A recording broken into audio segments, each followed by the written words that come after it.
ପିଲାମାନେ ଆଜିର ଭିଡ଼ିଓଟି ସମ୍ପୂର୍ଣ୍ଣ ଭାବରେ +3 सिक्स सेमिस्टर ऑडियंस पे गोटे गुरुत्वपूर्ण भिडियो कहीं पे आज भिडियो माध्यम जो तुम डिसिप्लिन स्पेसिफिक इलेक्टिव जो कौन डीएससी 3 रही तो से डीएससी 3 जी सब तुम unit 2 DSC 3 unit 2 short question गुड़ाक आलोचना करिया जो सर्ट क्वेश्चन की तुमर एग्जाम रे काम देव तुम मैंने जेकोसी यूनिवर्सिटी होता तुम क्वेश्चन पैटर्न जमी था तुम 1 मार्क था कि 2 मार्क थाउ है कि तुम कौन 1 मार्क न था केवल 2 मार्क थाउ तो पे आज जो सर्ट क्वेश्चन गुड़ाक देखा एगुड़ा 1 मार्क हो पार सहित 2 मार्क हो पार मुझे तुमको बारंबार कही देखो क्वेश्चन पैटर्न से मैटर करनी बास तुम बुझार अच्छी बास सर्ट क्वेश्चन तुमने देखीदेव जहाद्वारा तुमने एग्जाम जहाँ भी जेकोसी पैटर्न आसू है तुमने लिखिपार है तो चलते आम देखा यूनिट 2 रे कौन सब रही है यूनिट 2 रे फास्ट तो तुम क्षुद्र गल्प गुड़िक जो अच्छी है तो फास्ट कौन अच्छे डिमिरी फुल किए लिखिं अखिल मोहन पट्टनायक से भंगा खेलना किशोरी चरण दास अंध रातिर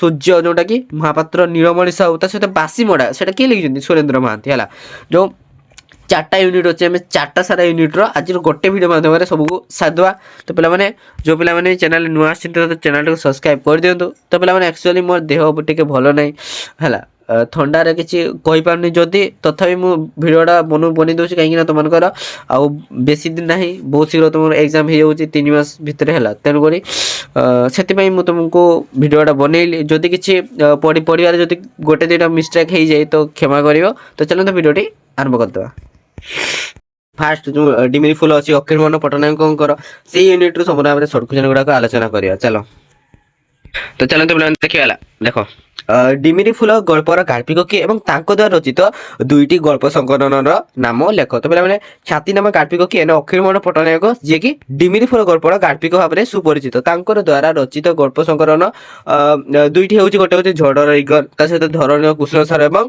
नदीर नाम गणतंत्र एगुड़ा हूँ कौन एगुड़ा हूँ द्वारा रचित किसी गल्प संकलन देखिए डिमिरी फुल गल्प गाल्पिक क्यों कथा उल्लेख कर मुख्य चरित्र किए ना देखो स्वर्गत अखिल मोहन पट्टनायक डिमिरी फुल गल्पटी सहायक एवं भंगा मन थी असहाय मनीषर स्नेह संवेदना को अति करुण भाव रूप देते मुख्य चरित्र नाम हूँ निजे गाल्पिक अशोक सी होती मुख्य चरित्र देखिए 3 नंबर देखो अशोक क्यों विश्वविद्यालय स्नातकोत्तर छात्र एवं से केउठाकू पूजा छुट्टी बुले ना देखो अशोक अलाहाबाद विश्वविद्यालय स्नातकोत्तर छात्र थिले से पूजा छुट्टी रे गुवाहाटी भ्रमण जाइथिले कोंटी गुवाहाटी भ्रमण है देखिए लेखक कहीं होटेल रिव्यू टी अवस्थान करथिले ना देखो गल्पर नायक किए अशोक जी की पूजा छुट्टी रे गुवाहाटी बुली जो अवकाश रे होटेल टीव्यू रे अवस्थान करते सहर यही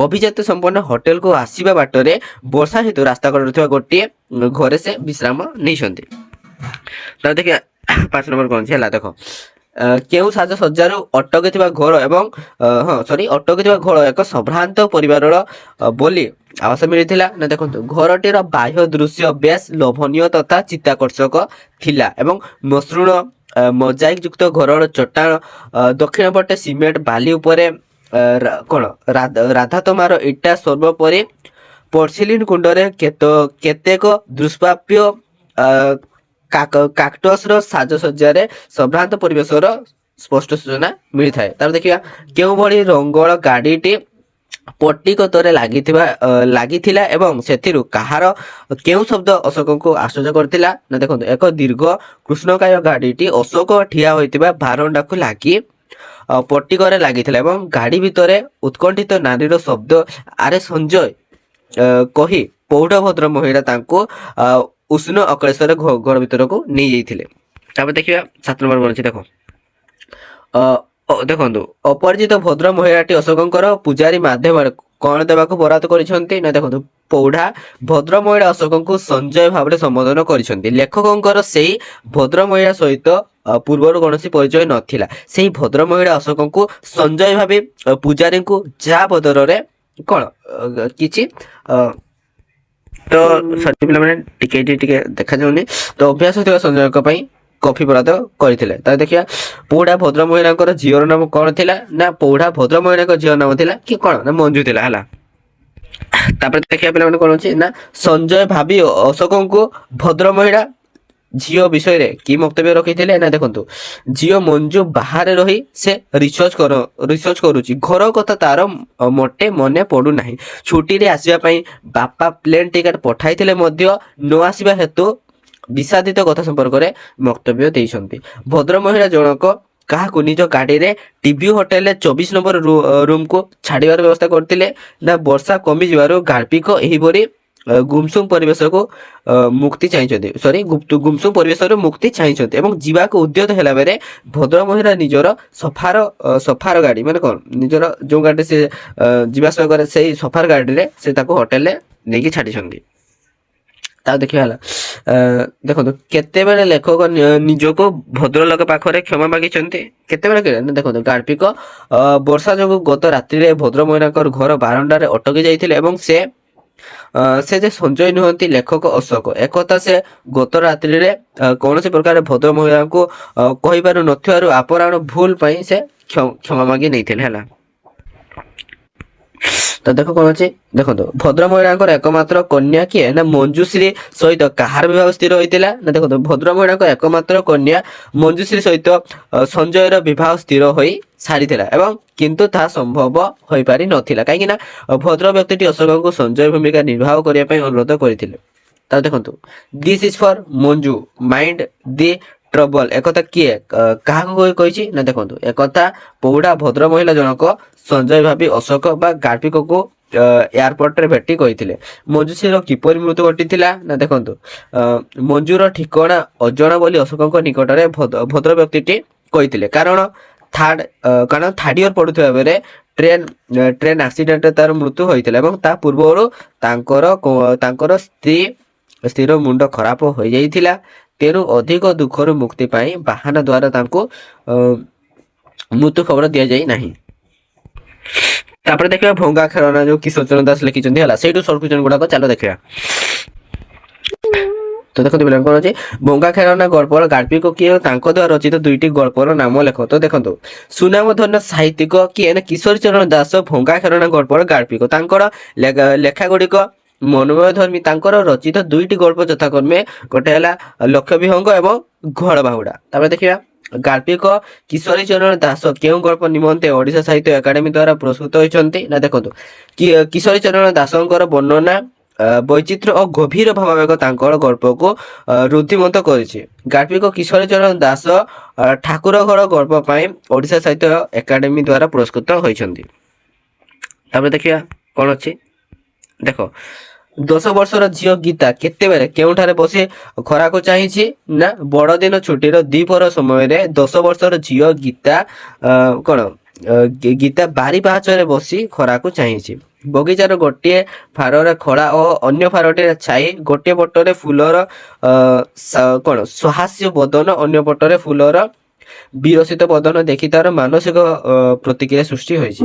ତାପରେ ଦେଖିବା 4 ନମ୍ବର କଣ ଅଛି, ସ୍କୁଲରେ ଫୁଟିଥିବା ମେଲିସ ଫାୱାର କାହାପରି ଦେଖନ୍ତୁ, ଗୀତାର ଦୃଷ୍ଟିରେ ସ୍କୁଲରେ ଫୁଟିଥିବା ମେଲିସ ଫାୱାର ମିସେସ୍ ଘୋଷାଲଙ୍କ ପରି, ସେ କେବଳ ସୁନ୍ଦର ନୁହନ୍ତି, ବଡ ମୁହଁ ସହିତ ହୋ ହୋଇ ହସନ୍ତି, ଦାନ୍ତ ଗୁଡାକ ଲମ୍ବା ଏବଂ କୋଟର ବୋତାମ ଗୁଡିକ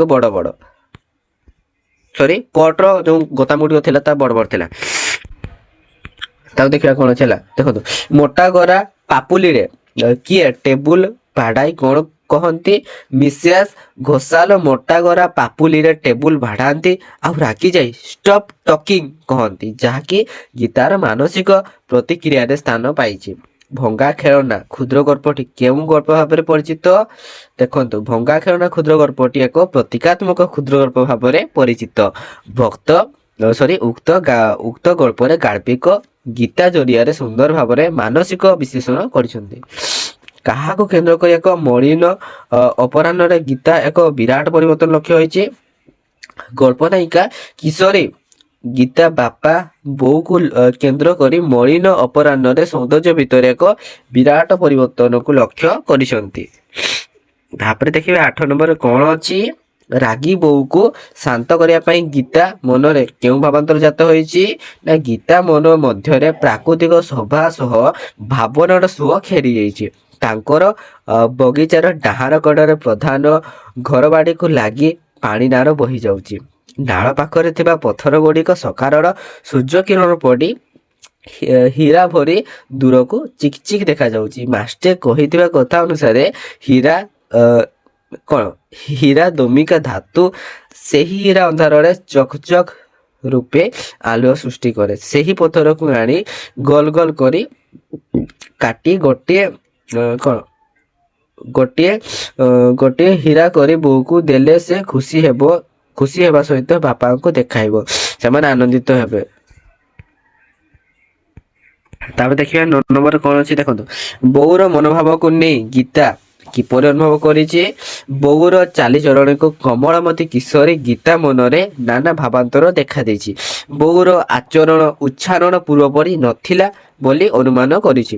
ସେ ସର୍ବଦା ବାପାଙ୍କର ସହ ହସ ଖୁସିରେ ମିଶି ଯାଉଥିଲା ଏବଂ ପୂର୍ବର ସ୍ନେହ ଶ୍ରଦ୍ଧା ଭଲ ପାଇବା ପରିବର୍ତ୍ତେ ଚିଡ଼ିଚିଡ଼ି ମନୋଭାବକୁ ଗୀତା ଲକ୍ଷ୍ୟ କରିଛି। ଗୀତା ତାର ଭାବନାରେ କିପରି ବାବୁଆ ଚରିତ୍ରକୁ ଆକ୍ଷେପ କରିଛି ନା ଦେଖନ୍ତୁ। ଗୀତା ଲକ୍ଷ୍ୟ କରିଛି ଯେ ପ୍ରଧାନ ଘରର ବାଟେ ବାଟେ ବାବୁଆ ଓ ତାର ବାପା ଆସୁଛନ୍ତି। ବାବୁଆ ଦେହରେ ଶାଗୁଆ ସ୍ୱେଟର, ହାତରେ ଧରିଛି ଖଣ୍ଡେ ବାଡ଼ି, ମୋଟା ଶରୀର ଓ ସୁନ୍ଦର ସ୍ୱାସ୍ଥ୍ୟ। କିନ୍ତୁ ଗେହ୍ଲା ଗୀତା ଅନୁଭବ କରିଛି ସେ ବର୍ତ୍ତମାନ ଜିନିଷ ଭଙ୍ଗାରୁଡା ମାରଧାର କଲେ ବି ବାପା ପାଖରେ ଗେହ୍ଲେଇ ହେବ। କ'ଣ ମାଇଚିଆଟକ ସବୁବେଳେ ବାପାର କାନି ଧରି ବୁଲୁଥିବ। କ୍ଲାସରେ ଫେଲ ହେଉଛି ଏବଂ ତଥାପି ବାପା ମାର ସ୍ନେହ କମ୍ ନାହିଁ। ନିଜକୁ ତା ସହିତ ତୁଳନା ପରିପ୍ରେକ୍ଷୀରେ ନିଜର ଅସହାୟ ଭାବକୁ ମନସ୍ତାତ୍ତ୍ୱିକ ଦୃଷ୍ଟିକୋଣରୁ ଗାଳ୍ପିକ ବର୍ଣ୍ଣନା କରିଛନ୍ତି। ତାପରେ ଦେଖିବା କ'ଣ ଅଛି ଦେଖନ୍ତୁ। ତରୁଣ କିଶୋରୀ ଗୀତା ମନରେ ବୋଉ ତା ସହିତ ବନୁଦାତାଙ୍କୁ ନେଇ କେଉଁ ଭାବାନ୍ତର ଦେଖାଦେଇଛି? ଉକ୍ତ ଗଳ୍ପରେ ଲେଖକ ବହିର ପ୍ରକୃତି ସହିତ ଅନ୍ତର ପ୍ରକୃତିର ମଧୁର ସମନ୍ୱୟ ଘଟାଇଛନ୍ତି।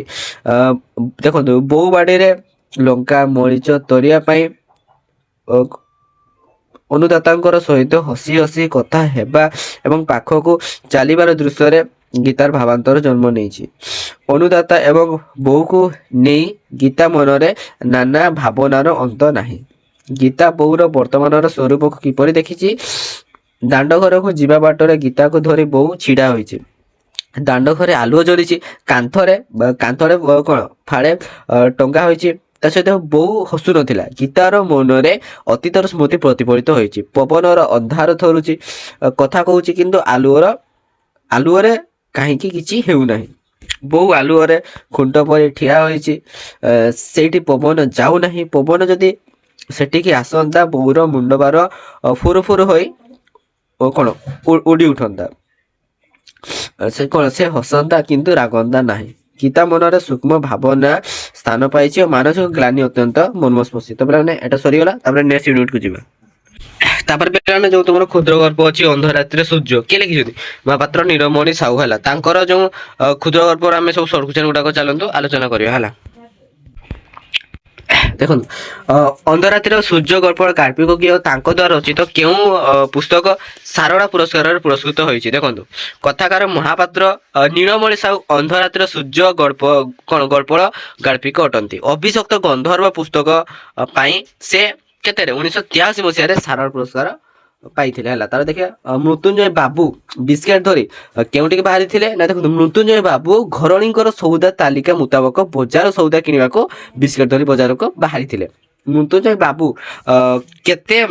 କେତେ ପ୍ରାଣୀ କୁଟୁମ୍ବ ଥିବା ପରିବାରକୁ ଚଳାଉଥିଲେ? ନା ଦେଖନ୍ତୁ, 7 ପ୍ରାଣୀ କୁଟୁମ୍ବ ଥିବା ପରିସରକୁ ମୃତ୍ୟୁଞ୍ଜୟ ବାବୁ ସ୍ୱଚ୍ଛ ବେତନରେ ବହୁ କଷ୍ଟେମଷ୍ଟେ ଚଳାଉଥିଲେ ଏବଂ ଖାଇବାକୁ ପଟର ମାଛ ଆଦି ତାଙ୍କର ପାଇଁ ଦୁଃସ୍ୱପ୍ନ ଥିଲା। ତାପରେ ଦେଖିବା, ଦେଖନ୍ତୁ, ଗୃହିଣୀଙ୍କର ପଟର ଚିରା ଆଖିର ରାଗ ତମ ଦେଖିଲେ ମୃତ୍ୟୁଞ୍ଜୟ ବାବୁ କେଉଁ ମନ୍ତ୍ର ଜପ କରୁଥିଲେ? ନା ମୃତ୍ୟୁଞ୍ଜୟ ବାବୁ ମନେ ମନେ ଆଖି ବୁଝି ମହାମୃତ୍ୟୁଞ୍ଜୟ ମନ୍ତ୍ରକୁ ଜପ କରୁଥିଲେ। ତାପରେ ଦେଖିବା, କୁନା ବୋଉ କିଏ? ସେ କେତେବେଳେ ଭୟଙ୍କର ଦେଖାଯାନ୍ତି? ନା ମୃତ୍ୟୁଞ୍ଜୟ ବାବୁଙ୍କର ବଡ ପୁଅର ନାମ ହଉଛି କୁନା। ହେଲା, ସାଧାରଣତଃ ବଡ ପିଲାର ନାମ ଅନୁସାରେ ବାପା ମାଙ୍କୁ କ'ଣ ଡାକିଥାନ୍ତି। ରାଗିବା ସମୟରେ ସ୍ୱାମୀ ସୁହାଗର ନିଦର୍ଶନ ସ୍ୱରୂପ ମସ୍ତକରେ ଥିବା ବଡ ସିନ୍ଦୁର ଠପା ଭାଷଣ ଭୟଙ୍କର ଦେଖାଯାଏ। ତାପରେ ଦେଖିବା 6 ନମ୍ବର କ'ଣ ଅଛି? ତାପରେ ଦେଖିବା କଣ ଅଛି ଦେଖନ୍ତୁ, ମୃତ୍ୟୁଞ୍ଜୟ ବାବୁଙ୍କର ସହିତ ଗୃହିଣୀଙ୍କର କେଉଁ କଥାକୁ ନେଇ ପରିସ୍ଥିତି ଭୟଙ୍କର ହୋଇଥାଏ ନା ଦେଖନ୍ତୁ, ଦୁସ୍ଥ, ଦାରିଦ୍ର୍ୟର କଷାଘାତ ଜୀବନକୁ ସନ୍ତୁଳିତ କରେ, ଯାହାକି ପ୍ରତିଟି କ୍ଷେତ୍ରରେ ଅନୁଭବ କରିଛନ୍ତି ମୃତ୍ୟୁଞ୍ଜୟ ବାବୁ ହେଲା। ଜୀବନ ବାସ୍ତବତାକୁ ବୁଝିପାରେ, ସ୍ୱପ୍ନକୁ ନୁହେଁ। ବାସ୍ତବ ସଙ୍ଗେ ଯୁଦ୍ଧ ହୋଇଥାଏ, ସ୍ୱପ୍ନକୁ ନେଇ ବଞ୍ଚିବା ଅତୀବ କଷ୍ଟକର। ମୃତ୍ୟୁଞ୍ଜୟ ବାବୁଙ୍କର ବଡ଼ ଝିଅର ନାମ କଣ? ସେ କଣ ଖାଇବାକୁ ଭଲ ପାଏ ନା ଦେଖନ୍ତୁ, ମୃତ୍ୟୁଞ୍ଜୟ ବାବୁଙ୍କର ବଡ଼ ଝିଅର ନାମ ହଉଛି କୁନି। ସେ ଆମିଷ ପ୍ରିୟ। ବାପା ବଜାରକୁ ଗଲା ବେଳେ ସେ କଣ ସେ ଆଣିବା ପାଇଁ କହିବା ସମୟରେ ମାର ତଗିଦ ମୃତ୍ୟୁଞ୍ଜୟକୁ ସ୍ତବ୍ଧ କରିଛି।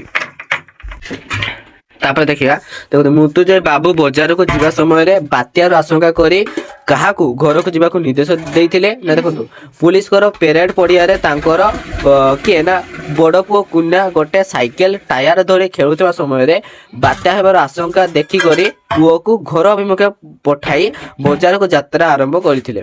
ତାପରେ ଦେଖନ୍ତୁ, ମୃତ୍ୟୁଞ୍ଜୟ ବାବୁ କାହା ସହିତ ମିଶି ବଜାର ସୌଦା ଅଭିମୁଖେ ବାହାରିଥିଲେ ନା ମୃତ୍ୟୁଞ୍ଜୟ ବାବୁଙ୍କର ସହିତ କିଏ ନା ଚନ୍ଦ୍ରମୋହନ ବାବୁ ମିଶି ବଜାର ଅଭିମୁଖେ ବାହାରିଥିଲେ ଏବଂ ସୀତା ସାଗର ବନ୍ଧରୁ ଆସିଥିବା ରହି କଥା ଶୁଣି ଚନ୍ଦ୍ରମୋହନ ବାବୁ କିଣିବା ଲକ୍ଷ୍ୟରେ ସାଥୀ ହୋଇ ଉଭୟ ଯାଇଥିଲେ।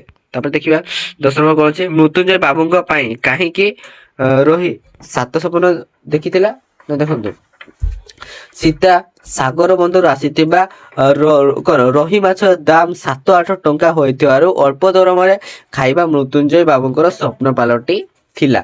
ମୃତ୍ୟୁଞ୍ଜୟ ବାବୁ ସମାଜରେ କାହା ପାଖରେ ମୁଣ୍ଡ ନୁଆଇବେ ନାହିଁ ବୋଲି ମନା କରିଦେଇଛନ୍ତି ନା ଦେଖନ୍ତୁ, କଳାବଜାରୀଙ୍କ ବିରୋଧରେ ଲଢିବେ ଆଉ ଛାଡ଼ିବେ ନାହିଁ, କାରଣ ଅତ୍ୟାଚାରୀ ପୁଞ୍ଜିବାଦୀ ଶାସନ ଆଗରେ ମୃତ୍ୟୁଞ୍ଜୟ ବାବୁ କେବେ ବି ମୁଣ୍ଡ ନୁଆଇବେ ନାହିଁ ବୋଲି କହିଛନ୍ତି। ମୃତ୍ୟୁଞ୍ଜୟ ବାବୁଙ୍କର ଗୃହିଣୀ ସୌଦା ପାଇଁ କେତେ ଟଙ୍କା ପ୍ରଦାନ କରିଥିଲେ ଦେଖନ୍ତୁ, ପରିବା 3 ଦିନ ପାଇଁ ଆଣିବା ସକାଶେ ମୃତ୍ୟୁଞ୍ଜୟ ବାବୁଙ୍କର ଗୃହିଣୀ ତାଙ୍କୁ 2ଟା ଟଙ୍କା ପ୍ରଦାନ କରିଥିଲେ।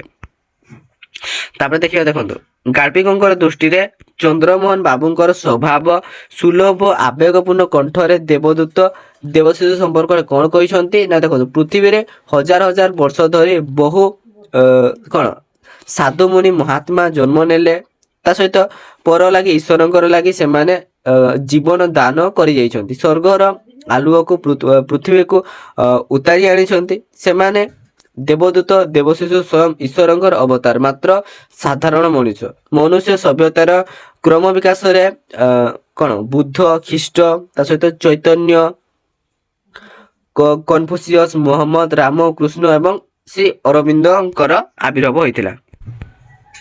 ତାପରେ ଦେଖିବା କଣ ଦେଖନ୍ତୁ, ମୃତ୍ୟୁଞ୍ଜୟ ବାବୁଙ୍କର ସାନ ଶଳା କଣ ପାସ୍ କରି କେଉଁ କାର୍ଯ୍ୟ କରୁଥିଲେ ଦେଖନ୍ତୁ, ସେ ସୀତାସାଗରର ରହିକୁ କିଣିବାରେ ଅସମର୍ଥ ହେତୁ ମୃତ୍ୟୁଞ୍ଜୟ ବାବୁ ତାଙ୍କର ଶଳା ସମ୍ପର୍କରେ ଭାବିଛନ୍ତି। ତାଙ୍କର ସାନ ଶଳା ମାଟ୍ରିକ ପାସ୍ କରି ବର୍ତ୍ତମାନ କଂଗ୍ରେସରେ ମିଶି କଣ୍ଟ୍ରାକ୍ଟର ହୋଇଛନ୍ତି। ଇଚ୍ଛା ଅନୁସାରେ ସୀତାସାଗରର ରହି କିଣି ଖାଇବାରେ କୌଣସି ଅସୁବିଧା ନାହିଁ ବୋଲି ଭାବିଛନ୍ତି। ତାଙ୍କର ଶଳା କିରାଣୀ ବୃତ୍ତି ଛାଡ଼ି କଣ୍ଟ୍ରାକ୍ଟର କାମ କରି ଭଲରେ ଚଳିବାକୁ ଅନେକ ଥର ଡାକିଛନ୍ତି। ବଡ଼ ଝିଅ କୁନି ସମ୍ପର୍କରେ ମୃତ୍ୟୁଞ୍ଜୟ ବାବୁ କଣ କହିଛନ୍ତି ନା ମୃତ୍ୟୁଞ୍ଜୟ ବାବୁଙ୍କର ବଡ଼ ଝିଅ କୁନି ସେ ହାଉଡ଼ିଟାଏ ଏବଂ 10ମ ଶ୍ରେଣୀରେ ପଢ଼େ, ତଥାପି ଗେଲବସର ପଣ ଯାଇନାହିଁ, ଟାଉ କି ଖରଚ ଛାଡ଼ି ନାହିଁ, ସବୁବେଳେ ତାକୁ ମାଛ ଆଣିବାକୁ କହିଥାଏ। ତାପରେ ଦେଖିବା କଣ ଅଛି ଦେଖନ୍ତୁ, ଚନ୍ଦ୍ରମୋହନ ବାବୁ ମଣିଷ ଭିତରେ ପଶୁଭାବ ବଞ୍ଚିଥିବା କଥା କେଉଁ ଘଟଣାକୁ ନେଇ କହିଛନ୍ତି ଦେଖନ୍ତୁ, ବୌଦ୍ଧପୁର ଠାରେ ଘଟିଥିବା ରେଳ ଦୁର୍ଘଟଣାକୁ ନେଇ ଚନ୍ଦ୍ରମୋହନ ବାବୁ ମଣିଷର ପଶୁଭାବ ବଞ୍ଚି ରହିଥିବା କଥା ଉଲ୍ଲେଖ କରିଛନ୍ତି। ଅପ୍ରତ୍ୟାଶିତ ବାତ୍ୟାର ପ୍ରକୋପରେ ଦୁଇ ବନ୍ଧୁ କେଉଁଠି ବିଶ୍ରାମ ନେଇଥିଲେ ନା ଦେଖନ୍ତୁ, ମାତୁଆଲା ପବନରେ ପୃଥ୍ୱୀ ଘଣ୍ଟାକେ 70-80 ମାଇଲ ବେଗରେ ପ୍ରବାହିତ ହୋଇଥିଲା। ଚନ୍ଦ୍ରମୋହନ ବାବୁ ଏବଂ ମୃତ୍ୟୁଞ୍ଜୟ ବାବୁ ଦୁଇ ବନ୍ଧୁ ତରସ୍ତ ହୋଇ ସାଇକେଲ ମାନ ପଦାରେ ଫୋପାଡ଼ି ଦେଇ ଗୋଟେ ଫଟୋ ଦୋକାନ ଭିତରେ ପଶି ଯାଇ ବିଶ୍ରାମ ନେଇଥିଲେ। ସେମାନେ ଭୟ ଓ ଆଶଙ୍କାର ଉତ୍ତେଜନାରେ ବିବ୍ରତ ହୋଇ ପଡ଼ିଥିଲେ। ତାପରେ ଦେଖିବା ଯୋଉ ସରିନି ଆହୁରି ଅଛି, ଆଉ ଅଳ୍ପ ଅଛି ହେଲା। ତାପରେ ଦେଖିବା ଅଠର ନମ୍ବର କଣ ଅଛି ଦେଖନ୍ତୁ। ମୃତ୍ୟୁଞ୍ଜୟ ବାବୁ ଧୋମକୁଟା ବର୍ଷା ବିଜୁଳି ଘଡଘଡି ମଧ୍ୟରେ ସଙ୍କଟରୁ ରକ୍ଷା ପାଇବା ପାଇଁ କିପରି ଭଗବାନଙ୍କୁ ସ୍ମରଣ କରିଥିଲେ? ନା ମୃତ୍ୟୁଞ୍ଜୟ ବାବୁ ନିରୁପାୟ ଆଶଙ୍କାରେ ଛଟପଟ ହୋଇ ଅଭ୍ୟାସଗତ ବ୍ୟାକୁର ଚିତ୍ତରେ ଈଶ୍ୱରଙ୍କୁ ଡାକିଲେ ଏବଂ କଣ କହିଲେ? ହେ ମଧୁସୂଦନ, ହେ ଦୈତାରୀ, ହେ ତିଲକେଶ, ହେ ଆର୍ତ୍ତନାଦ, ଗଜକୁ କୁମ୍ଭୀର ମୁହଁରୁ ରଖିଥିଲ, ମୃଗିରୀଙ୍କୁ ରଖିଥିଲ ବ୍ୟାଧ ହାତରୁ, ଦ୍ରୌପଦୀଙ୍କ ଲଜ୍ଜା ନିବାରଣ କରିଥିଲ, ପରୀକ୍ଷିତକୁ ରଖିଥିଲ କଣ ଚକ୍ର ଉହାଡ଼ କରି ମାତୃଗର୍ଭରେ। ତେଣୁ ବିପଦରୁ ରକ୍ଷା ପାଇବା ପାଇଁ ଈଶ୍ୱରଙ୍କର ବିକଳ ପ୍ରାର୍ଥନା କରିଥିଲେ। ତା ଦେଖିବା ରାଧାକାନ୍ତ ମଠ କେଉଁଠି ଏବଂ ସେଠାରେ ଥିବା କେଉଁ ଗଛ ମାନଙ୍କରେ ବାଦୁଡି ଓହଳିଥାନ୍ତି? ନା ଦେଖନ୍ତୁ ସୀତାସାଗର ବନ୍ଧର ବାମପଟେ ଅଶ୍ୟତ, କୃଷ୍ଣଚୂଡ଼ା ଆଉ ତେନ୍ତୁଳି ଆଦି ଗଛରେ ଥିବା ଝଙ୍କାରିଆ ଶାଖା ମାନଙ୍କରେ ଲକ୍ଷ ଲକ୍ଷ ବାଦୁଡି କଣ ଓହଳିଥାନ୍ତି। ଶାଖା ପ୍ରଶାଖା ଯୁକ୍ତ ବହଳିଆ ଗଛର ଡାଳରେ ଶୀତଳତା ଲୋଭରେ ବାଦୁଡି ମାନେ ଏଇଠାରେ ରହିଥାନ୍ତି। ରାଧାକାନ୍ତ ମଠ ଏହାର ପାଖରେ ଅବସ୍ଥିତ। ମହନ୍ତ ମହାରାଜାଙ୍କର ହୁକୁମ ଅନୁସାରେ କେହି ବି ସେମାନଙ୍କୁ ମାନନ୍ତି ନାହିଁ। ତାପରେ ଦେଖିବା ରାଧାକାନ୍ତ ମଠ ମହନ୍ତଙ୍କର କରୁଣାପୂର୍ଣ୍ଣ ଆଦେଶକୁ କିଏ ପଦାଘାତ କରିଛି? ନା ଦେଖ ରାଧାକାନ୍ତ ମଠ ମହନ୍ତଙ୍କର କରୁଣାପୂର୍ଣ୍ଣ କଣ ଆଦେଶକୁ ନିଷ୍ଠୁର କରାର ପ୍ରକୃତି ପଦାଘାତ କରିଛି। ତାପରେ ଦେଖିବା ମାଂସ ଲୋକ ମଣିଷ ମାନେ ତ୍ରସ୍ତ ଚିତ୍କାରରତ ଆର୍ତ ବାଦୁଡି ମାନଙ୍କୁ ଉଠାଇ ନେଇଛନ୍ତି ଏବଂ ସତେ ଯେପରି ଧ୍ୱଂସକାରୀ ତାଣ୍ଡବ ଲୀଳାର ମୃତ୍ୟୁ ଯଜ୍ଞର ନିଦାରୁଳ ଅବଦାନ ଏବଂ ପାଶବିକ କ୍ଷୁଧା ଲାଗି ଉପଯୁକ୍ତ ଆହାର୍ଯ୍ୟ। ତାପରେ ଦେଖିବା ମୃତ୍ୟୁଞ୍ଜୟ ବାବୁଙ୍କର ମାଂସାଶୀ ମନ କିପରି ଲୋଭାସକ୍ତ ହୋଇ ଉଠିଥିଲା? ନା ଦେଖନ୍ତୁ ମୃତ୍ୟୁଞ୍ଜୟ ବାବୁଙ୍କର ଲୋଭାସକ୍ତ ମାଂସାଶୀ ମନ ଶିରା ଓ ସ୍ନାୟୁ ଗୁଡିକ ଲୋଭରେ ଟଳକେଇ ଉଠିଲା। ସେ କଣ ନିର୍ବିଚାରରେ ଗୋଟି ଗୋଟି କରି ବାଦୁଡି ତୋରୁ ଉଠାଇ ବାସ୍କେଟରେ ପୁରାଇଲେ ଏବଂ ତାପରେ ମନ ଇଚ୍ଛା ପରିବା ବ୍ୟାଗ ଭଳି ସେ କଣ ଭର୍ତ୍ତି କରିଦେଲେ। ଯେତେବେଳେ ପୂର୍ଣ୍ଣ ହେଇଗଲା ସେତେବେଳେ ପରମ ତୃପ୍ତିରେ ଘରକୁ ଯିବାକୁ ଉଦ୍ୟତ ହେଲେ। ତାପରେ ଦେଖିବା କଣ ଅଛି ଦେଖନ୍ତୁ ହିଂସ୍ର ଉଲ୍ଲାସରେ ମୃତ୍ୟୁଞ୍ଜୟ ବାବୁ ସାଇକେଲଟିକୁ ଆଗକୁ ଗଡାଇ ପାରିଲେ ନାହିଁ କାହିଁକି? ଦେଖନ୍ତୁ ସାଇକେଲଟି ଠିକ ଥିବା ସତ୍ତ୍ୱେ ହାଣ୍ଡେଲ, ପ୍ୟାଡେଲ ତା ସହିତ କ୍ରାଙ୍କ, ଦୁଇ ଚକା ତଥା ସବୁଆଡେ ମୁର୍ମୁଷୁ ଯନ୍ତ୍ରଣା ଜନିତ ବାଦୁଡିଙ୍କର କଣ ପ୍ରତିରୋଧ ଜନିତ କରୁଣ ବିରାପରେ ଜାବୁଡି ଧରିବାକୁ ସାଇକେଲ ଆଗକୁ ନେଇ ପାରି ନଥିଲେ। ତାପରେ ଦେଖନ୍ତୁ 23 ନମ୍ବର କଣ ଅଛି ତ୍ରସ୍ତ ବିକଳ ଅଭିଯୋଗ ଭରା ବାଦୁଡି ମାନଙ୍କର ଚାହାଣୀ ମୃତ୍ୟୁଞ୍ଜୟ ବାବୁ କଣ ଅନୁଭବ କରିଛନ୍ତି? ସାନ ସାନ ରକ୍ତାକ୍ତ ଆଉ କଣ ଭୟାର୍ଥ ବାଦୁଡିଙ୍କର ମୁହଁଟି ମାନ ଦେଖି ସେ ସତେ ଯେପରି ଅନୁଭବ କରୁଛନ୍ତି କି ସେମାନେ କାନ୍ଦୁଛନ୍ତି, ଅନୁରୋଧ କରୁଛନ୍ତି, ଗାଳି ଦଉଛନ୍ତି, ତା ସହିତ କଣ ସପୁଛନ୍ତି, ଅଭିଶାପ ଦଉଛନ୍ତି, ରକ୍ଷା କର ବୋଲି ଡକା ଛାଡୁଛନ୍ତି। ସେମାନଙ୍କର ମୁହଁରେ ମଣିଷ ପିଲାର ମୁହଁ ଦେଖିଛନ୍ତି, ମାନବିକ ଆବେଦନରେ ସ୍ତବ୍ଧ ହୋଇଯାଇଛନ୍ତି, ତାଙ୍କର ଭିତରେ ସୁପ୍ତ ମନୁଷ୍ୟତା ଜାଗ୍ରତ ହୋଇଛି। ମୃତ୍ୟୁଞ୍ଜୟ ବାବୁ ଘରକୁ ଫେରି କଣ ଦେଖିଛନ୍ତି? ନା ଦେଖନ୍ତୁ ମୃତ୍ୟୁଞ୍ଜୟ ବାବୁ ଏକ ନାରକୀୟ ଲୋଭ ହାତରୁ ଉଦ୍ଧାର ପାଇ ଘରକୁ ଫେରିଛନ୍ତି। ଘରେ ସମସ୍ତେ ନିରାପଦରେ ଅଛନ୍ତି। କୁନା ଯଥା ସମୟରେ ଘରକୁ ଫେରିଛି। କାନକଇ ବାବୁଙ୍କର ଛେରିକୁ ବାରଣ୍ଡାରେ ଦେଖି କୁନା ଘରେ ରଖିଛି ତାକୁ ଘରେ ରଖିଛି ଏବଂ ଝିଅ କୁନି ମଧ୍ୟ ଆହତ ବାଦୁଡିକୁ ପିଣ୍ଡାରେ ପାଇ ତାରି ସେବା ଶୁଶ୍ରୂଷା କରିଛି। ତ ପିଲାମାନେ ଆଜିର ଭିଡ଼ିଓଟି ଏଇଠି ସରିନି, ଏଇଟା ତୁମର ୟୁନିଟଟା ଖାଲି ସରିଲା ହେଲା। ତାପରେ ଆମେ ନେକ୍ସଟ ବିଷୟକୁ ତୁମର ବାସିମଣ୍ଡା ଯୋଉ ସୁରେନ୍ଦ୍ର ମହାନ୍ତିଙ୍କର ଅଛି ତ ସେଇଠୁ ସର୍ଟ କ୍ୱେଶ୍ଚନ ଗୁଡାକ ଚାଲନ୍ତୁ ଆଲୋଚନା କରିବା। ତ ଦେଖନ୍ତୁ ଗାଳ୍ପିକ ସୁରେନ୍ଦ୍ର ମହାନ୍ତି କେଉଁ ମସିହାରେ କେଉଁଠାରେ ଜନ୍ମଗ୍ରହଣ କରିଥିଲେ? ଦେଖନ୍ତୁ 1920 ମସିହାରେ କଟକ ଜିଲ୍ଲାର କୋଉଠି? ନା ପୁରୁଷୋତ୍ତମପୁରରେ ଜନ୍ମଗ୍ରହଣ କରିଥିଲେ। ଓଡ଼ିଆ ଆଧୁନିକ ସାହିତ୍ୟର ଚଳନ୍ତି ସମୟର ସର୍ବଶ୍ରେଷ୍ଠ ଗାଳ୍ପିକ ଭାବରେ ଶ୍ରୀଯୁକ୍ତ ସୁରେନ୍ଦ୍ର ମହାନ୍ତି ସୁପରିଚିତ। ତାପରେ ଦେଖିବା କଥାକାର ଶ୍ରୀଯୁକ୍ତ ସୁରେନ୍ଦ୍ର ମହାନ୍ତିଙ୍କର ଗଳ୍ପ ସାମ୍ରାଜ୍ୟର ବିଶେଷତ୍ୱ କଣ ଥିଲା? ନା ଦେଖନ୍ତୁ ଶବ୍ଦ ଗୁମ୍ପନର ଅନୁପମତା, ବିଷୟବସ୍ତୁ ଚୟନରେ ନିତ୍ୟ ନୂତନତା ତାଙ୍କର ଗଳ୍ପର ବିଶେଷତ୍ୱ ଥିଲା। ତାପରେ ଦେଖିବା ସୁରେନ୍ଦ୍ର ମହାନ୍ତି ରଚନା କରିଥିବା ଦୁଇଟି ପୁସ୍ତକର ନାମ ଲେଖ। ଗଳ୍ପ ଉପନ୍ୟାସ ସମାଲୋଚନା ସୃଷ୍ଟି କରି ସେ ଓଡ଼ିଆ ସାହିତ୍ୟରେ ଖ୍ୟାତିନାମା ଓ ସମ୍ମାନାସ୍ପଦ ବ୍ୟକ୍ତିତ୍ୱ। ତାଙ୍କର ଦ୍ୱାରା ରଚିତ ଦୁଇଟି ପୁସ୍ତକ ହେଉଛି ଗୋଟେ ହେଲା ନୀଳଶୈଳ ଦେନ୍ ନୀଳାଦ୍ରି ବିଜୟ। ତାପରେ ଦେଖିବା ନିଧି କାନଗୋଇଙ୍କର ମୃତ୍ୟୁ ସହିତ କାନଗୋଇ ସାହିର କଣ ଚାଲି ଯାଇଥିଲା ନା ଦେଖନ୍ତୁ ନିଧି କାନଗୋଇଙ୍କର ମୃତ୍ୟୁ ସହିତ କାନଗୋଇ ସାହିର ଗୋଟେ ବିରାଟ କଳଙ୍କ ଚାଲିଗଲା। ଇଜମାଲି ଢିଅ ଶାନ୍ତି ପଡ଼ିଲା ତା ସହିତ ଇଜମାଲି ଢିଅ କଣ 4 ମାର 6 ଗୁଣ୍ଠ 5 ବିଶେଷକୁ ନେଇ ସବୁବେଳେ କୁରୁ ପାଣ୍ଡବ ଯୁଦ୍ଧ ହେଉଥିଲା। ଦୋଷପଣ ଏବଂ ଛପଣ ପରିବର୍ତ୍ତେ ନିଧି କାନଗୋଇଙ୍କର ମୃତ୍ୟୁ ପରେ ଗୋଟେ କଣ ମୋଟ ଅଂଶୀଦାର 11 ହୋଇ ପରିବେଶ ଶାନ୍ତ ପଡ଼ିଥିଲା। ତା ଦେଖିବା ହରିପୁର ଗାଁର କାନଗୋଇ ସାହିର ଚିତ୍ର କିପରି ଥିଲା ନା ଦେଖନ୍ତୁ ହରିପୁର ଗାଁ କାନଗୋଇ ସାହି ବଡ଼ ବଡ଼ ଅଭିଶପ୍ତ ଏବଂ ଲୋକଗୁଡ଼ା ଅତି ଦରିଦ୍ର ଜୀବନର ଆଦ୍ୟ ଅବସ୍ଥାରୁ କଣ ସବୁ କମଳ ପ୍ରଭୃତି ଜଳି ଯାଉଛି ଏବଂ ପେଟ ପଟଣା ପାଇଁ କାହିଁ ସୁଦୂର ବିଦେଶ ଯାତ୍ରା କରୁଛନ୍ତି। ଗାଁ ସୁନସାନ ନାଥ ଦାଦି ଭଳି କେଇଟା ବୁଢ଼ାବୁଢ଼ୀ ଅଛନ୍ତି। 4 ଛପର ଘର ପ୍ରତିବର୍ଷ ହାଡ଼ କଙ୍କାଳ ମେଲା କରି ଉପରକୁ ଚାହିଁଥାଏ। ତା ଉପରେ କଖାରୁ ପାଣି କଖାରୁ ଲଟାର କଣ ନିର୍ଭୟ ରାଜୁତି କାନଗୋଇ ସାହିର ଚିତ୍ର ବେଶ ଦୁଷ୍ଟ ତଥା ଦାରିଦ୍ର୍ୟ ରୂପରେଖରେ ଭାରାକ୍ରାନ୍ତ। ତା ଦେଖିବା ଦେଖନ୍ତୁ ନିଧି ଗୋଇ କେଉଁ ଅଂଶରେ ଥିଲେ ଏବଂ ସେ ଅଂଶରେ ମୁରବୀ କିଏ ନା ଦେଖନ୍ତୁ ଦେଖନ୍ତୁ ନିଧି କାନଗୋଇ ସାନ ଅଂଶରେ ଥିଲେ। ସେମାନେ 5 ଭାଇ ସମସ୍ତେ ଭିନ୍ନ ପ୍ରତ୍ୟେକଙ୍କର ଭାଗ 10 ଗୁଣ୍ଠ। ସେହି ଅଂଶର ମୁରବୀ ହେଉଛନ୍ତି କିଏ ନା ନାଥ ଦାଦି। ସେ ପେନସନ ନେଇ ଆଜିକାଲି ଗାଁରେ ରହୁଛନ୍ତି। ତାପରେ ଦେଖିବା ନିଧି କାନଗୋଇ କିପରି ସମସ୍ତ ସୁବିଧା ଭୋଗ କରୁଥିଲେ ନା ଦେଖନ୍ତୁ ନାଥ ଦାଦି ପେନସନ ନେଇ ଗାଁରେ ରହୁଥିଲେ। ଅନ୍ୟ ଭାଇମାନେ ପେଟ ପାଟଣା ପାଇଁ କଣ ବିଦେଶରେ ଥିଲେ। ଧୋଇ କାଶ ଆଉ ଶ୍ୱାସ ବେମାରୀରେ ଦାଣ୍ଡକୁ ଓହ୍ଲାଇବା ନିଧି ଦାଦିଙ୍କ ପାଇଁ କଷ୍ଟ ଥିଲା। ତେଣୁ ସମସ୍ତଙ୍କୁ କଣ ଡରାଇ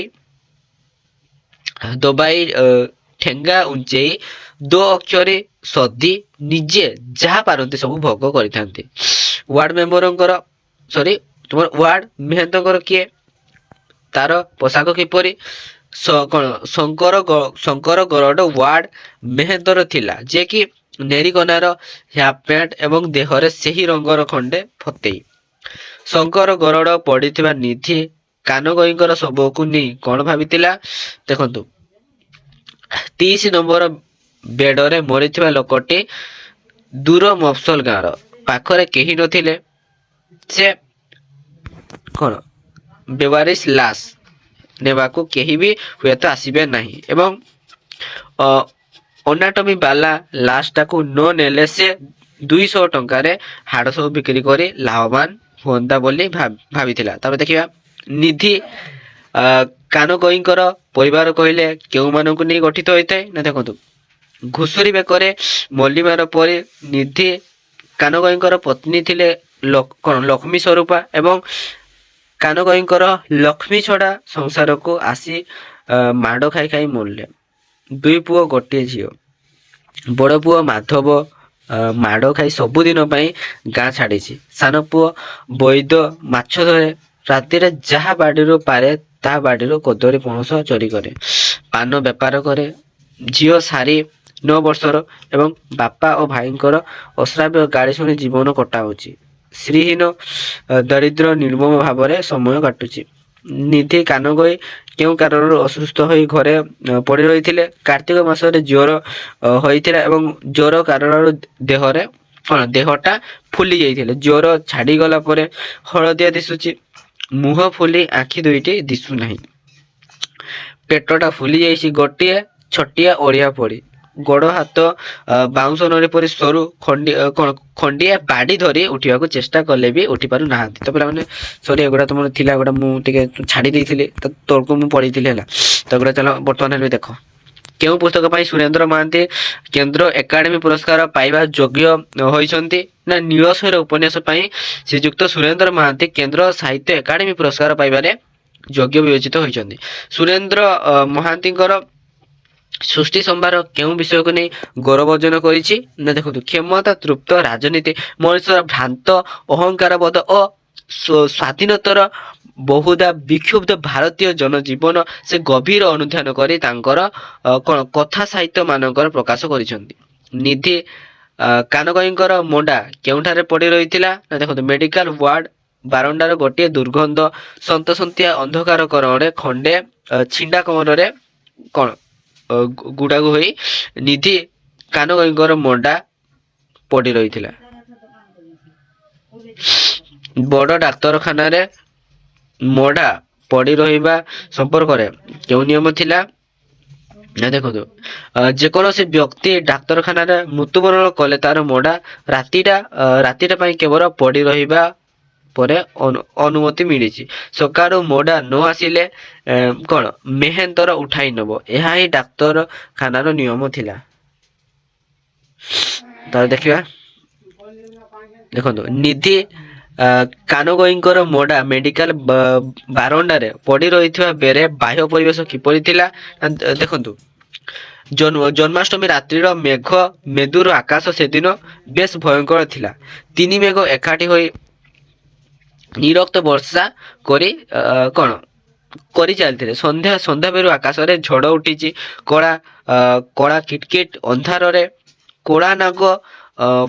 କଳାନାଗ ଫେରାରେ କଟାଳିବ ପରି ଇଟା ବିଜୁଳି ଲହ ଲହ ହେଉଥିଲା। ତାପରେ ଦେଖିବା କଣ ଅଛି ନିଧି କାନଗଈଙ୍କର ମୋଡା ବାସି ହେଲା କାହିଁକି ନା ଦେଖନ୍ତୁ ମେଡିକାଲ ଠାରୁ ନିଧି କାନଗଈଙ୍କର ନିଜ ଗାଁ ହରିପୁର 12 ମାଇଲ ବାଟ ସନ୍ଧ୍ୟା 5ଟା ପରେ ଷ୍ଟେସନ ହରିପୁର ଗାଁକୁ ଆଉ ବସ୍ ନଥିଲା। ବସ୍ ରହଣୀ ସ୍ଥାନ କଣିଆ ବଜାର ବସଷ୍ଟାଣ୍ଡ ଠାରୁ ହରିପୁର ଗାଁକୁ ଯିବାକୁ ହେଲେ 2 ମାଇଲ ରାସ୍ତା ପାଦରେ ଚାଲି ଚାଲି ଯିବାକୁ ପଡେ। କଣ କିଆଗହିରୀ ବାଉଁଶ ବନ ଉପାଣ୍ଡ ଗାଁ ତା ସହିତ ହରିପୁରକୁ ଖବ ଯାଇ ପହଞ୍ଚିବା ବିଳମ୍ବ ହେତୁ ମୋଡା ମେଡିକାଲ ବାରଣ୍ଡାରେ ପଡି ରହି ବାସି ହୋଇଯାଇଥିଲା। ଏଟା ଖବର ହେଲା। ତାପରେ ଦେଖିବା ନିଧି ଗଇଠିଙ୍କର ମୋଡା ପାଖରେ 2ଟି କୁକୁର କିପରି ଜଗି ରହିଥିବା କଥା ଗାଳ୍ପିକ ଉଲ୍ଲେଖ କରିଛନ୍ତି। ଦେଖନ୍ତୁ ବ୍ୟବସାୟୀ ଉତ୍ତରାଧିକାରୀ ମାନେ ବୃଦ୍ଧ ତା ସହିତ ମୃତ୍ୟୁ ଶଯ୍ୟା ପାଖରେ 2 ଜଣ ଦୂର ସମ୍ପର୍କୀୟ ଦାରିଦ୍ର ଆତ୍ମୀୟଙ୍କର ପରି ନ ରହିଲା ପରି ନିଧି କଣ କାନଗଈଙ୍କର ମୋଡା ଠାରୁ ଅଳ୍ପ ଦୂରରେ କୁକୁର 2ଟି ପରସ୍ପର ପ୍ରତି ଦାନ୍ତ ଦେଖାଇ ପରସ୍ପର ବିରୁଦ୍ଧରେ ବିସ୍କୁଟ ଗର୍ଜନ କରି ଜଗି ରହିଥାନ୍ତି। ତାପରେ ଦେଖିବା ଦେଖନ୍ତୁ ମୋଡା ଭାଇ ଡାକିବାକୁ ଗାଁକୁ ଖବର ନେଇ କିଏ ଯାଇଛି ବଡ ଡାକ୍ତରଖାନାରେ ନିଧି କାନଗଈ ମୃତ୍ୟୁବରଣ କରିଥିଲା। ଯୋଗାଯୋଗର ଅସୁବିଧା ହେତୁ କେହି ଖବର ଆଣି ସେହିଦିନ ହରିପୁର ଗାଁକୁ ଆସି ପାରିନଥିଲେ। ଅତ୍ୟନ୍ତ ତା ପରଦିନ ଭୋର ବସରେ ମୋଡା ଭାଇ ଡାକିବାକୁ ଗାଁ ଆସି ପହଞ୍ଚିଥିଲେ। ଗାଁର ଗଳିକନ୍ଦି ସବୁଆଡେ ଗୋଟିଏ ଖବର ନିଧି କାନଗଈ ଚାଲିଗଲେ। ହରିପୁର ଗାଁର ନିଧି କାନଗଈ କେଉଁ ଧରଣର ଲୋକ ଥିଲେ? ନିଧି କାନଗଈ କଣ ଦୁର୍ଦ୍ଦଣ୍ଡ 4 ଦୌଡି କଟା ତା ସହିତ ହୁଙ୍କା ପିଟା ମନୁଆ ଟାଉଟର ଗୁଣ୍ଡା ପରୋପକାରୀ ମଣିଷ ଭାବରେ ଖୁବ ପରିଚିତ ଥିଲେ। ପର ପାଇଁ କେବଳ ଦେଖାଏ ଏବଂ ସିଧା ସିଧା ମୁହଁ ଉପରେ ଠ ଠ ଶୁଣାଇ ଦିଏ। ପାଟିରେ ସର୍ବଦା 2 ଅକ୍ଷର ଗାଡି। ସେ ଥିଲେ କାନଗଈ ସାହିର କଳଙ୍କ ଏବଂ ହରିପୁର ଗାଁର ଅଭିଶାପ। ଛେଳି କୁକୁର ପୋଷି ନିଜର ପାରିବାରିକ ଜୀବନ ଅତିବାହିତ କରୁଥିଲା। ତାପରେ ଦେଖିବା 13 ନମ୍ବରଟା ହେଲା। ତାପରେ ଆମେ ଡାଇରେକ୍ଟ ଦେଖନ୍ତୁ ନିଧି କାନଗଈଙ୍କର ମୃତ୍ୟୁରେ ନାଥ ଦାଦୀଙ୍କର ପ୍ରତିକ୍ରିୟା ଦେଖା ଦେଇଛି। ମାନେ କଣ ପ୍ରତିକ୍ରିୟା ଦେଖା ଦେଇଛି ଦେଖନ୍ତୁ ନିଧି କାନଗଈଙ୍କର ମୃତ୍ୟୁ ଖବରରେ ତାର କୌଣସି ନିତ୍ୟ ନୈମିତିକତାରେ ବ୍ୟତିକ୍ରମ ଆଣିନଥିଲା। ବରଂ ଚିନି କମ କଷା ଚାହାରେ ନାଥ ଆଦି ଗୋଟିଏ ନୂଆ ଉତ୍ତେଜନା ପ୍ରାପ୍ତ ହୋଇଥିବ ବୋଲି ଗାଳ୍ପିକ ଉଲ୍ଲେଖ କରିଛନ୍ତି। ତାପରେ ଦେଖନ୍ତୁ କଣ ଅଛି ଦେଖନ୍ତୁ ନିଧି କାନଗଈ କିପରି କେଉଁଠାରେ ମୃତ୍ୟୁବରଣ କରିଥିଲେ ନା ଗଣି ଡାକ୍ତରଙ୍କ ଠାରୁ ହୋମିଓପାଥି ଔଷଧ ଖାଇ ଖାଇ ଅସୁସ୍ଥ ହୋଇ ପଡିଥିଲା। ମାସକ ଥରେ ବଡ ଡାକ୍ତରଖାନାରେ ଚିକିତ୍ସା ପାଇଁ ସହରକୁ ଆସିଥିଲା ଏବଂ ଦେହ ସୁସ୍ଥ ନ ହେବାରୁ ତାଙ୍କର ମୃତ୍ୟୁ ହୋଇଥିଲା। ସେହି ମୋଡା କମ୍ବରରେ ଗୁଡା ହୋଇ ପଡି ରହିଥିଲା। ତାପରେ ଦେଖିବା ରାତି ଡ୍ୟୁଟିର ଜମିଦାର କିଏ ଥିଲେ ନା ଦେଖନ୍ତୁ ଶଙ୍କର ଗରଡ଼ ଆଉ ମଧୁ ଗୋଛେଇ ତ ଦୁହେଁ ରାତି ଡ୍ୟୁଟିର ଜମାଦାର ଥିଲେ। ସେମାନେ ନିଧି କାନୁଗୋଇଙ୍କର କ୍ଷମତା ସମ୍ପର୍କରେ କଥାବାର୍ତ୍ତା ହେଉଥିଲେ ହେଲା। ତା ଦେଖିବା ମୋଡ଼ା ଭାଇ କିଏ ଆସିବାର ବ୍ରଜବନ୍ଧୁ ଚିନ୍ତା କରିଛି। ବଡ଼ ପୁଅ ମାଧବ ବାପ ମରିବା ଖବର ସୁଦ୍ଧା ପାଇପାରିବ ନାହିଁ, ନାଥ ଦାଦି ଆସିବେ ନାହିଁ ଏବଂ ଚଷା ସାଇଆ ମୋଡ଼ା ଭାଇ ତାପରେ ଆଉ କଣ କୁଞ୍ଜ ସ୍ୱାଇଁ ମୋଡ଼ା ଛୁଇଁବେ ନାହିଁ, ତେଣୁ ତାଙ୍କର ଆସିବାର ଲାଭ ନାହିଁ। ସାନ ପୁଅ ବୈଦ ଆସିବ। ଏଇପରି କଣ ନାନା ଚିନ୍ତା ଚେତନାର ବ୍ରଜବନ୍ଧୁ ସମୟ ଅତିକ୍ରାନ୍ତ କରିଛି। ବ୍ରଜବନ୍ଧୁ ସ୍କୁଲ ଶିକ୍ଷକ ଭାବରେ କାହାର ମଡ଼ାପଡ଼ାର ସାହାଯ୍ୟ କରିଥିଲେ? ଜଜ୍ ସାହେବ ରମେଶ୍ୱର ବାବୁଙ୍କର ପତ୍ନୀର ଶବ ଦାହରେ ବ୍ରଜବନ୍ଧୁ ସାହାଯ୍ୟ କରିଥିଲେ। ତାଙ୍କର ସ୍ତ୍ରୀଙ୍କର ଶବ ସତ୍କାରରେ କାର୍ଯ୍ୟରେ ଝଡ଼ ବର୍ଷା ନ ମାନି ଲାଗି ପଡ଼ିଥିଲେ। ତାଙ୍କର ସ୍ତ୍ରୀଙ୍କର ପାରତ୍ରିକ କଲ୍ୟାଣ ହେଉ ବା ନ ହେଉ ନିଜର ଐତିହ୍ୟ କଣାର ସୁନିଶ୍ଚିତ ବୋଲି ବ୍ରଜବାବୁ ଗ୍ରହଣ କରିଥିଲେ, ଯାହା ତାଙ୍କର ମାନସ ପଟରେ ସେ କଣ ଭାବନା ଉଙ୍କି ମାରିଥିଲା। ରମେଶ୍ୱର ବାବୁଙ୍କ ଠାରୁ ସେଦିନ ସେ କୃତାର୍ଥ ଲାଭ କରିଥିଲେ। ବ୍ରଜବନ୍ଧୁ କିପରି କାହାକୁ ମୋଡ଼ା ଜଗିବା ଦାୟିତ୍ୱ ଦେଇ ସେ ସ୍ଥାନରୁ ଯାଇଥିଲେ? ବ୍ରଜବନ୍ଧୁ ଶଙ୍କରଙ୍କୁ 3 ଟଙ୍କା କଣ ଜଗିବା ବାବଦରେ ଦେଇ ସେ ସ୍ଥାନ ଛାଡ଼ି ଦେଇଥିଲେ ଏବଂ ଶଙ୍କର ଗରଡ଼ ସେ ଗର୍ଜନ ନିରବତାରେ ଶବକୁ ଜଗି ରହିଛି। ନିଧି କାନଗୋଇଙ୍କର ମୋଡ଼ା ଭାଇ କେଉଁମାନେ ଆସିଥିଲେ? ଦେଖନ୍ତୁ ପରଦିନ ଦୁଇ ପହରରେ ହରିପୁରିଆ ମୋଡ଼ା ଭାଇ ମାନେ ଆସିଥିଲେ। ସିନ୍ଧୁ କାନଗୋଇ ନିଧିଙ୍କର ଦାଦି ପୁଅ ଭାଇ ମାହାନ୍ତି ସାଇଆ ମଧ୍ୟରୁ ଦାମୋଦର ଆସିଥିଲେ। ଚଷା ସାହିରୁ ଆସିଛନ୍ତି ନଟ ଆଉ ଗୋବିନ୍ଦ। ଶେଷରେ ବିନା ଟଙ୍କା ପଇସାରେ ନିଜର ସାନ ପୁଅ ବୈଦ ଆସିଛି। ଅତି କମରେ 1 ଟଙ୍କାରୁ କମ ଖର୍ଚ୍ଚ ନାହିଁ। ଦାମୋଦର ଆଉ ସିନ୍ଧୁଙ୍କର ମଧ୍ୟରେ କେଉଁ କଥାକୁ ନେଇ କଟାକଟି ହୋଇଥିଲା? ନା ନିଧି କାନଗୋଇଙ୍କର ମୋଡ଼ା ସତ୍କାରକୁ ନେଇ ନାନା ଯୁକ୍ତିତର୍କ ହୋଇଥିଲା। ବୈଦ ସମ୍ପତ୍ତି ବଦଳରେ ଟଙ୍କା ଦେଇ ମୋଡ଼ା ସଂସ୍କାର କରିବାକୁ କଥା ପଡ଼ିଥିବାରୁ ଏପରି ପରିସ୍ଥିତି ଉପୁଜିଥିଲା। ବ୍ରଜବନ୍ଧୁଙ୍କର ମଧ୍ୟସ୍ଥତାରେ କରି ତୁଟି ଯାଇଥିଲା। କୋକେଇ ବାଉଁଶ ବଦଳରେ ନିଧି କାନଗୋଇଙ୍କର ମୋଡ଼ା କେଉଁଥିରେ ନେଇ ପକାଇବାର ସ୍ଥିର ହୋଇଥିଲା? ମୋଡ଼ା ବାସି ହେବାରୁ ଶବଦାହ କରିବା ସମ୍ଭବ ନୁହେଁ ବୋଲି ସମସ୍ତେ ଅନୁଭବ କଲେ ଏବଂ ଡାକ୍ତରଖାନା ଠେଲା ଗାଡ଼ିରେ ମୋଡ଼ା ନେଇ ନଈରେ ଭସାଇ ଦେବାକୁ ସ୍ଥିର ହୋଇଥିଲା।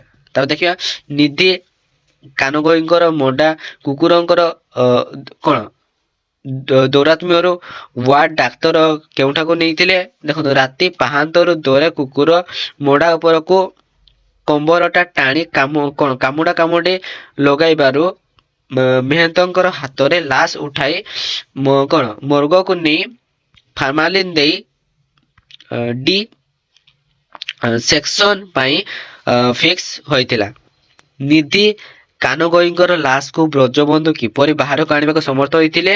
ବ୍ରଜବନ୍ଧୁ ସାମ୍ବାଦିକ ମନ୍ତ୍ରୀ ଆଦିଙ୍କର କଥା କହି ଧମକ ଦେବାରୁ ଶେଷରେ ସୁପରିଟେଣ୍ଡେଣ୍ଟ ସାହେବଙ୍କର କଥାରେ ନିଧି କାନଗୋଇଙ୍କର ଲାଶ ମିଳିଥିଲା। 2 ଜଣ ମେହେନ୍ତଙ୍କର ତାଙ୍କର ଶବ ଗୋଟିଏ 2 ଚକିଆ ଠେଲା ଷ୍ଟ୍ରେଚର ଉପରେ ପକାଇ ବାହାରକୁ ଆଣିଥିଲେ। ଦେଖନ୍ତୁ ହରପୁରିଆଙ୍କୁ ଶଙ୍କର ଗରଡ଼ ଶବ ସଂସ୍କାର ସମ୍ପର୍କରେ କଣ କହିଥିଲା? ଜୀବ ତ ଗଲାଣି, ବଞ୍ଚୁଥିବା ଯାଏ ଛୁଆଁ ଅଛୁଆଁ ଜାତି ଅଜାତି ବିଚାର ମୃତ୍ୟୁ ପରେ ପୋତିଲେ ପଡ଼ିବେ କି? ଭସେଇ ଦେଲେ ସବୁ ସମାନ। ମତେ ଛାଡ଼ି ଦିଅ, ଏହାକୁ ନଈରେ ଭସେଇ ଦେବୁ। ଏହା ବାବଦକୁ ଲାଶ ପିଛା 5 ଟଙ୍କା ଦେବାକୁ ହରିପୁରିଆଙ୍କୁ ରୋକଠୋକ ଶୁଣାଇ ଦେଇଛି। ସେଥିରେ ହରିପୁରବାସୀ ରାଜି ହୋଇଛନ୍ତି।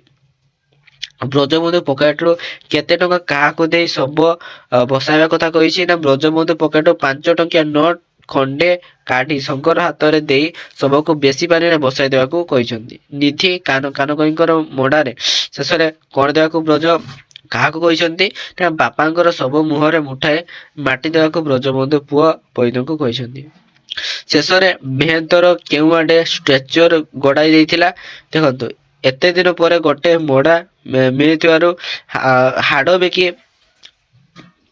2.5 ଟଙ୍କା ପାଇବାରେ ମେହେନ୍ତର ମନରେ ଅପାର ଆନନ୍ଦ ଓ ପାଶ୍ଚାତ୍ ଧାବିତ କୁକୁରକୁ ଅଶ୍ରାବ୍ୟ ଭାଷାରେ ଗାଳି ଦେବା ସହିତ ସେ ଢେଲା ପକାଇ ବିଦା କରିଦେଲା ପରେ ସେ ସବୁ କ'ଣ ସାଇଆଡ଼େ ଷ୍ଟେଚରକୁ ଗଡ଼ାଇ ଦେଇଥିଲା। ତ ପିଲାମାନେ ଆଜିର ଭିଡ଼ିଓଟି ଏଇଠି ରଖୁଛି। ମୁଁ ଆଶା କରୁଛି ଯେ ନିହାତି ଭାବରେ ଦେଖିକି ଉପକୃତ ହେଇଥିବେ ଏବଂ ଭିଡ଼ିଓଟି ସମ୍ପୂର୍ଣ୍ଣ ଭାବରେ ଦେଖିଥିବାରୁ ଧନ୍ୟବାଦ।